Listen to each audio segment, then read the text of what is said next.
Welcome to Let's Talk Migraine, where we talk about some of the hottest topics faced by people who live with this disabling and complex neurological disorder that affects nearly 40 million people in the US alone and 1 billion globally.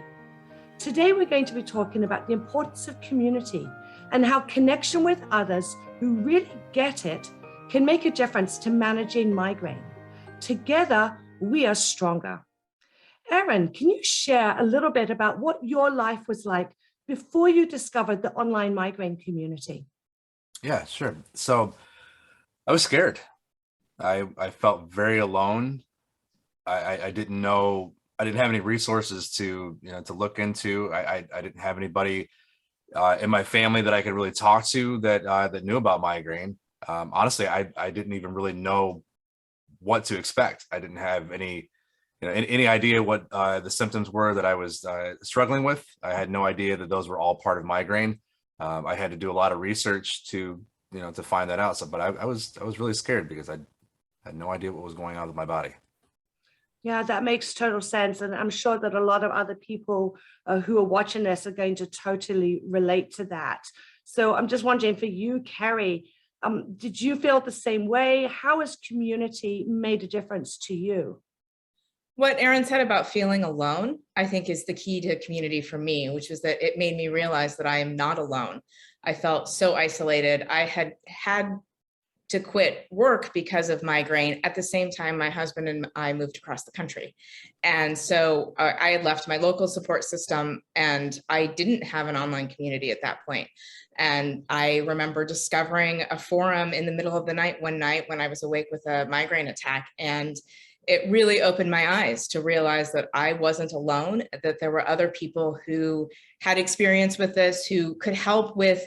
For me, I was really struggling with the emotional weight of migraine, and just hearing from other people who had managed to learn how to deal with that was so reassuring, and it helped me find my own internal resources so I could learn to cope better as well.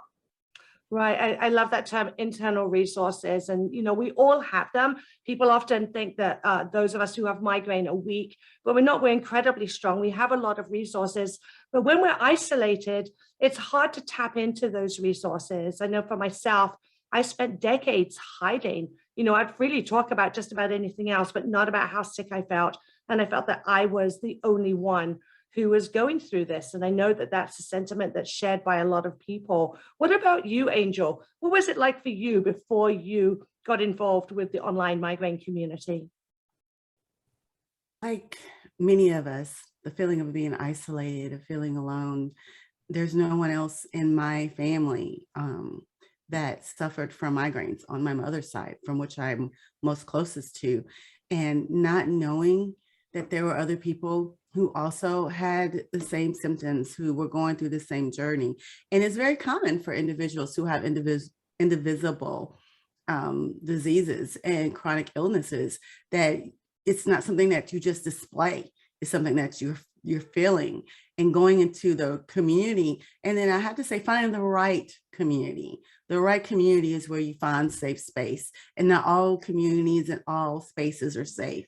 But when you find that one where you get the support and you can provide support to other people, those individuals who are new to dealing with migraine attacks, that you can tell them, yes, I see you, I know what you're going through, and this doesn't limit what you can do with your life. It's a part of your life. That's become very empowering for me, and it's supportive at the same time. Yeah, that phrase you just used, that I see you, is so powerful. And I think that a lot of us just feel like we're not seen. And so when you go into a community of people who really understand, then all of a sudden you feel seen. And that is empowering. That is inspirational. It puts you in a place where, because it's safe, you're able to survive or even thrive. And I'm just wondering, Erin, you've mentioned a couple of times to me about people who understand the language that you speak. Can you explain a little bit about what you mean by that? Sure. Yeah. And I'd like to mention, being seen is such a validation because it makes you not feel like you're crazy. So that's very important in mental health. Speaking the same language, when you like us here, we understand what we're going through. You know, this is one of those conditions where if you don't know, then you don't know. We understand what triggers are. We understand, you know, how to be around other people that may be experiencing migraine as well, so that we can maybe help them to not fall to some of the triggers that we might share. You know, speaking the same language, as in, you know, storms may trigger migraines. Not everybody gets that. You know, it's a rainy day, let's go outside and play in the rain. Well, I can't, it's killing my head. You know, I've got a migraine. Well, no, you know, if you don't understand that, then you don't get it. So speaking the same language is so important and so empowering. Right. You don't really have to explain to others what you mean. If you just say, you know, my head feels like it's exploding, they get it. You know, they could just look at your eyes and see that you're not feeling well, whereas someone else may look at you and say, well, you look fine. You know, we can often tell, you know, that there's more going on to that. Let's pivot a little bit. And Carrie, I just want to talk to you about how are you involved in community? Because for a lot of people with migraine, it may seem overwhelming to think about adding something else into their life. We're already just trying to survive with this disease. And so getting involved, doing something else may just seem too much, but it's not that complicated. It doesn't have to be that challenging. So in what ways are you involved in community? And is that a challenge for you, or is it something that just gives back more than it takes away from you? I think it's a fine balance. It is possible, and I think this is really common when somebody is new to community, the migraine community, they want to throw themselves in and do it all, and that can be overwhelming. And so for me, I had to find the balance between what was a good amount of involvement and what was too much for me, because in any area of my life, I have to figure that out, and this happens to be one of them. It's just in some ways more enriching because I'm connecting with people who understand what it's like. And in fact, that makes it easier because I can say, I really want to, I don't know, attend this panel with you. I want to listen to this speaker, and I just don't have the bandwidth for it. And people understand that in the migraine community more than in other spaces. So that's really nice. And I think over time, really what it's become is that I do advocacy work, I volunteer with organizations, but mostly I think of the migraine community as the friends that I've made along the way. And so there are the friends that when I know they're having a hard time, I can text and say, hey, I'm thinking about you. I know you're having a hard time. You don't need to reply. And that's a key phrase for me, no need to reply, because I know what it's like to feel that pressure of like I want social contact and yet I just don't have the energy for it. And so that's a really nice thing about my friends who have migraine is we all understand that. And so it's really community for me has become the friendships that I've made along the way. I love what you just said, Carrie, about a couple of things about bandwidth.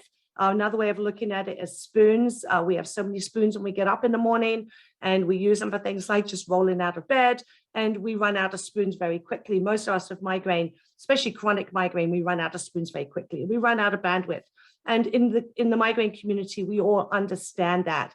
But I totally agree with you about the friendships. When I think about the community that I'm involved in, it's not just about the ability to learn about new treatments or to see what's going on, to learn about research, but it's the friendships that I built, the people that I can call on the phone when I'm most desperate, if I have a bad doctor's experience, if I have a migraine that just won't stop, the people I can cry with, and who always get me laughing as well. And that is the priceless part of community. But I want to change the topic a little bit because I know that, Erin, you've mentioned in the past about how you go to different places for different things in the migraine community. Can you explain a little bit about what you mean by that? Yeah. So when I started experiencing migraine and I had questions, I looked on social media. Facebook has a lot of groups, a lot of different groups for a lot of different things. And I've joined many of them. Some of them, it's difficult to feel welcome, but there are a lot that are just there. You can vent to each other. You can have that emotional support. You can help somebody through an attack, and somebody might mention symptoms that they're having, and they don't know if they're part of migraine or if it's something different. And a lot of us will have similar symptoms, and we'll just share our experiences.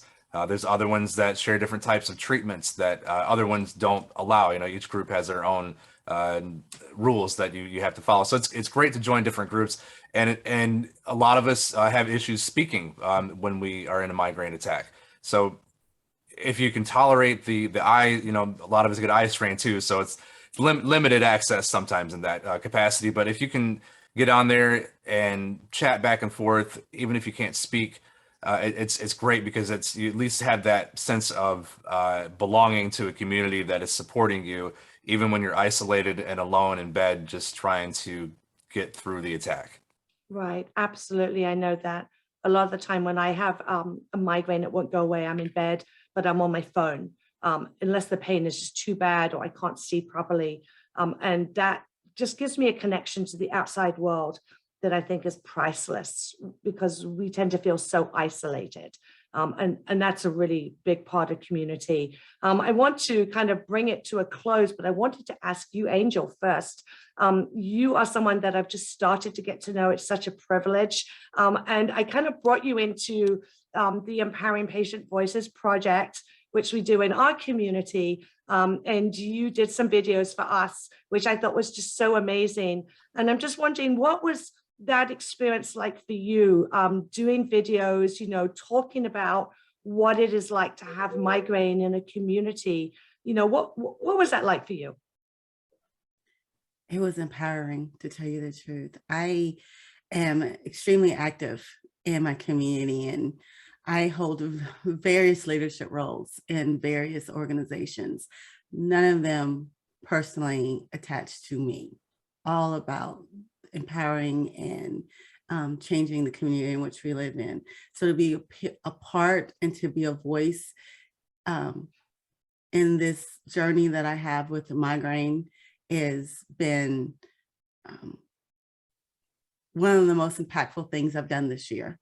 And I am just so grateful to add an additional voice, additional face to this chronic illness. And I was able to share those videos and on my personal social media outlets. And so many people reached out. They said, I did not realize how bad you were in pain. I didn't realize so many people were in pain. And I get text messages now. Hey, my daughter, hey, my husband, hey, my neighbor said that they have migraine attacks. How can I help them? And to me, that is truly the impact of community, is when not only are we helping each other, we're helping those who don't experience this pain become a support for those who do.